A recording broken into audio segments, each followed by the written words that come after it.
मैं बगैर छुए, बगैर हाथ लगाए किसी की भी पप्पी ले सकता हूँ। अरे चल चल फट।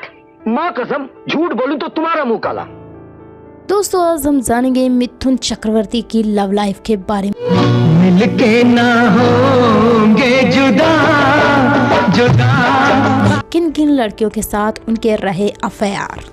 दोस्तों मिथुन चक्रवर्ती अपनी फिल्मों में जितना हिट हो रहे थे उतना ही वो विवादों में घिरते जा रहे थे। आज पहली बार दिल की बात की है। उनके कारनामे अखबारों की सुर्खियां बटोरने लगे थे। जैसे जैसे मिथुन हिट हो रहे थे तो लड़कियां भी उनके प्यार में पागल होने लगी। दिल की हालत किसको बताएं, हम ही शारिका भी उनके प्यार में इस तरह से पागल हो गई दिखने वाली के लिए वो अपना सब कुछ छोड़ने को तैयार थी।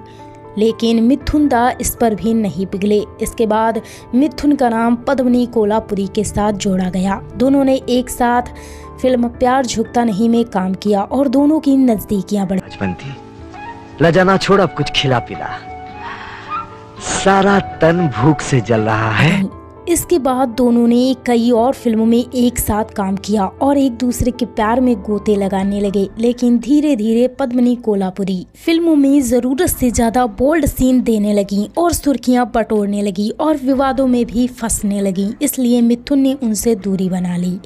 इसके बाद मिथुन का नाम उस समय की उभरती एक्ट्रेस रंजीता के साथ भी जोड़ा गया। लेकिन मिथुन दा यहाँ पर भी नहीं माने। मिथुन ने किशोर कुमार की पत्नी योगिता बाली के साथ फिल्म ख्वाब की शूटिंग की और शूटिंग के दौरान मिथुन गीता बाली के प्यार में पागल हो गए। लेकिन योगिता बाली ने मिथुन को घास नहीं डाली और मिथुन ने खूब कोशिश की, लेकिन योगिता बाली ने भाव ही नहीं दिया। तो मिथुन ने भी कह दिया, मैं तुमसे ज़्यादा खूबसूरत लड़की से शादी करूँगा। और योगिता बाली ने भी कहा कि अगर कोई खूबसूरत लड़की तुम्हें पसंद भी कर लेगी तो मैं तुमसे शादी कर लूँगी। और सिर्फ योगिता बाली ने शर्त जीतने के लिए उन्होंने उस दौर की जानी मानी एक्ट्रेस हेलेना ल्यूक को न सिर्फ अपने प्यार के जाल में फंसाया बल्कि शादी करके केवल 4 महीने में ही हेलेना को तलाक भी दे दिया और उन्हें किसी तरह की कोई एलिमनी भी नहीं दी। इसके बाद योगिता बाली शर्त हार गईं और वह मिथुन से शादी करने के लिए तैयार हो गईं और मिथुन ने शादीशुदा योगिता बाली से दोबारा शादी कर ली।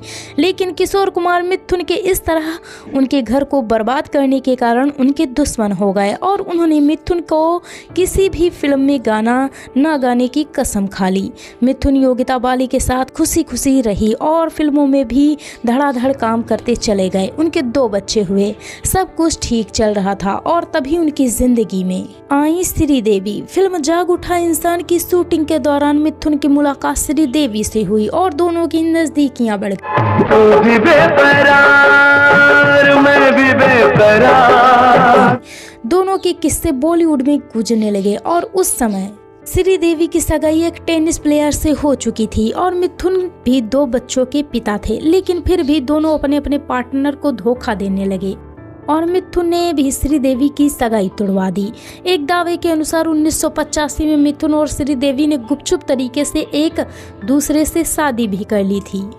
जल्द ही मीडिया में इनके शादी का खुलासा भी होने लगा। इसके बाद दोनों ने फिल्म वतन के रखवाले और वक्त की आवाज में एक साथ काम किया। लेकिन दोनों की शादी की खबरें मीडिया से होते हुए गीता बाली तक पहुंच गईं। जिस तरह मिथुन के लिए गीता ने किशोर कुमार को छोड़ा वैसे ही श्रीदेवी के लिए मिथुन ने उन्हें भी छोड़ दिया। लेकिन योगिता यह सदमा बर्दाश्त नहीं कर पाई और उन्होंने दुखी होकर कई गोलियां खा ली। जब मिथुन ने अपनी पत्नी को उस हालत में देखा तो वो अपने बच्चों को रोता बिलखता चेहरा नहीं देख पाए और श्रीदेवी के प्यार का भूत उनके सर से उतर गया और वह श्रीदेवी को छोड़कर अपने परिवार के पास वापस लौट गए। बाद में गीता बाली ने भी मिथुन को माफ कर दिया और कुछ समय बाद उनका तीसरा बच्चा भी हुआ।